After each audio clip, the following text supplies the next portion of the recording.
We have a Vince McMahon WWE buyout rumor killer, and NXT stars call-up plans have been revealed, and we've got an update on a WWE star's injury. It's time for the news.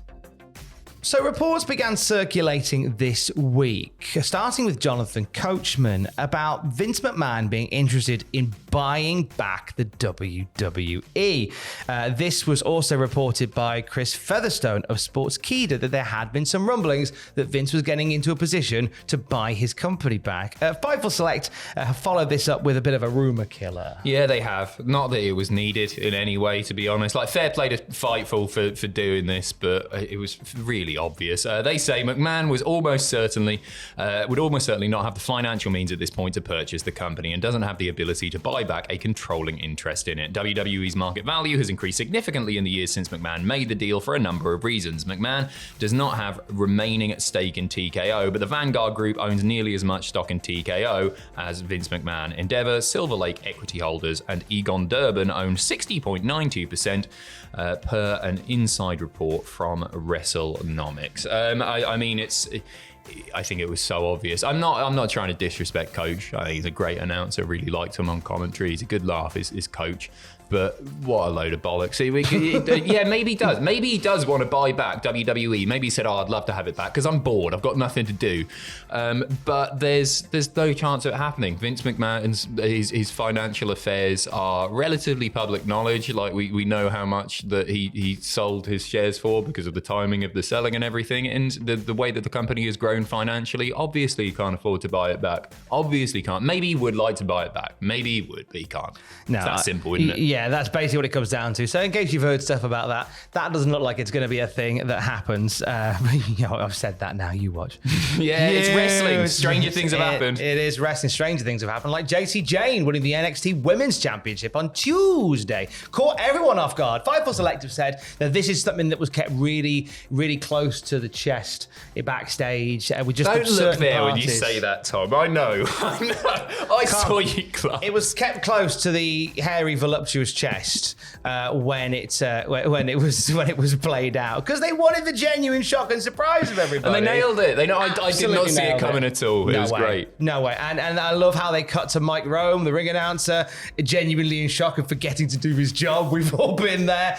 So I love the way they played it off. JC Jane, an NXT 2.0 original. Mm-hmm. So it's nice to see her getting some flowers. Stephanie Vaquer loses the title. The plan is for her to head up to the main roster. It's reported by Corey Haynes that she is off to Monday Night Raw as Jordynne Grace heads over to SmackDown. And that call-up isn't far away, according to PW Insider. No, looking to happen after the AAA WWE Worlds Collide event in just 2 weeks' time. So she's teaming with Lola Vice against AAA's Chick Tormenta and Dallas. I hope I've said that right. Yeah. Dallas. Yeah. Then it was reported that Vaquer is moving to Raw. Jordynne Grace, as you say, going to SmackDown in the coming weeks.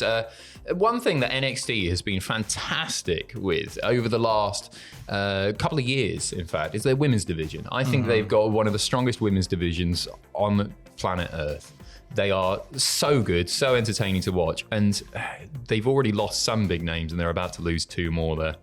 But it's a deep women's division as well. It is. I'm not concerned, but they are losing some big names. They did this shot, which in hindsight was very foreshadowy of them. They did this shot before Stephanie Vaquer had the match, where she was walking through the backstage area, and pretty much the entire women's division is lining the corridor and sort of eyeing her up as she's walking through. And then you watch that afterwards and you go, actually, yeah, she's going, this division's going to be just fine. They are going to be fine. Plenty going on. They are going to be fine. There will be people that I miss watching on NXT because you know what? Sometimes they're afforded more time on NXT. The women's division in NXT sometimes feels more important than it does on the main roster, but the main roster are bolstering their own talent by doing this, and I hope it improves the women's division across both brands as a whole, because they've got some unbelievably talented wrestlers there, and I think this is actually a good sign for WWE's main roster women division. I'd hope so. Hopefully I'm not proven wrong there. Especially so when one report that's come come out has suggested that Stephanie McMahon's first order of business on the main roster is going to be a rematch with Io Sky, the women's world champion. So let's get straight into that one. No time wasted for Vaquer. Straight in there to the top of the women's roster. Brilliant. She's awesome. She's so good. As for NXT, this was an interesting one. WrestleVote saying that WWE have lined up a Tuesday, August the 19th to be exact, for an NXT taping to take place at the 2300 Arena in Philadelphia, Pennsylvania. It's a show that comes just 1 week before AEW begins its 7-show residency in the same place. Worth pointing out that Brian Heffron, Blue Meanie, has refuted this claim. Yeah, he said that the report wasn't true. He said the report wasn't true. It wouldn't surprise me one bit if this does happen. For what it's worth, that NXT show, the 2300 NXT show, I was seemingly one of the few people that really adored that. I liked it. It was good for... I'm just a big little Guido, Mark, to be honest. I thought it was great fun. And yeah, sure, it's a little bit of a perhaps unscrupulous business decision doing it the week before AEW run a residency there. But at the same time, NXT have done it before, and they did say that they were really happy with how it went and they wanted to do it again. And if you're going to do it again, it's going to be in the 2300 Arena, obviously. But the timing is a bit like, okay, right, sure. It obviously, as we want to point out, Blue Meanie, who's done a lot of work around the 2300, he's a Philly native, and he knows that business, he knows those people, and he has said this isn't happening. So it's one that we're definitely going to keep an eye on. Someone shared a meme online, and it was a meme of a guy at a urinal, and there's like 15 urinals either side, and it said WWE, and then it said AEW. And then it's just somebody walking into the toilet and just taking the urinal right next to AEW. It just said WWE. Pop that meme up there. It's worth seeing. Yeah, we need the picture. We need the picture because Tom explaining a meme in words does not work. So it really doesn't work. That's like, and then Homer goes back into the hedge. Yeah, like, right. Explaining memes. The top bit in impact font says, I'm into fitness, and at the bottom it says, fitting this whole pizza in my mouth.